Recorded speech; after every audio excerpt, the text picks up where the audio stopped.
भारत को मुत्तहिद करो, ये था वो नारा जो हिज़्ब इख्तिलाफ की कांग्रेस पार्टी के लीडर राहुल गांधी की 12 रियासतों में पैदल मार्च के दौरान गूंजता रहा।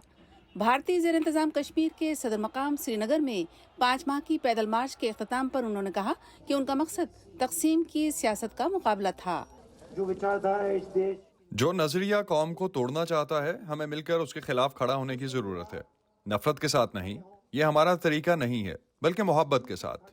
आइंदा साल होने वाले आम इंतखाबात से कबल मुनक़िद होने वाले यकजहती मार्च का मकसद कांग्रेस पार्टी में फिर से जान डालना था, जिसने भारत में कई अशरों तक हुकूमत की थी, लेकिन 2014 में वज़ीर आज़म नरेंद्र मोदी की भारतीय जनता पार्टी के इक़्तिदार में आने के बाद वो पस मंज़र में चली गई। अगरचे नक़्क़ाद और हिज़्ब इख्तिलाफ की जमातें बीजेपी पर भारत को मुनक़सिम करने का इल्ज़ाम लगाती हैं, मगर मोदी हिंदू कौम परस्ती की बढ़ती हुई लहर के दौरान बदस्तूर बहुत मकबूल हैं।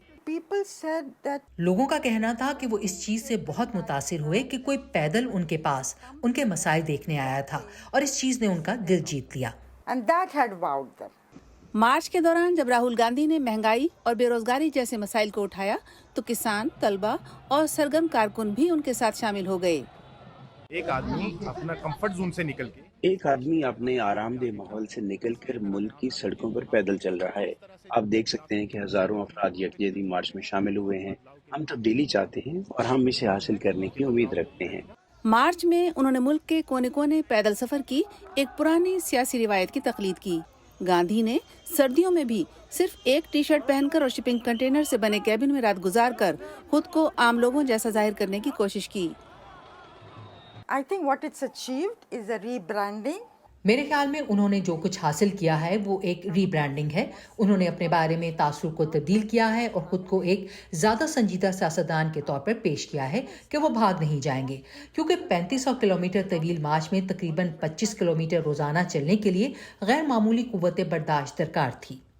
मार्च के असरात को उस वक्त परखा जाएगा जब अगले साल के आम इंतखाबात से पहले इस साल 9 रियासतों में इंतखाबात होंगे।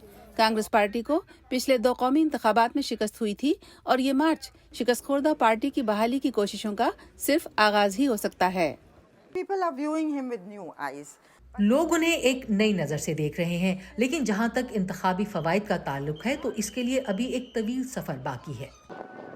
अगरचे मार्च से गांधी की मकबूलियत में इजाफा हुआ है, मगर तज्जियाकारों का कहना है कि वज़ीर आज़म मोदी उनसे बदस्तूर बहुत आगे हैं और ज्यादा इम्कान यही है कि वो तीसरी बार इख्तिदार में आएंगे।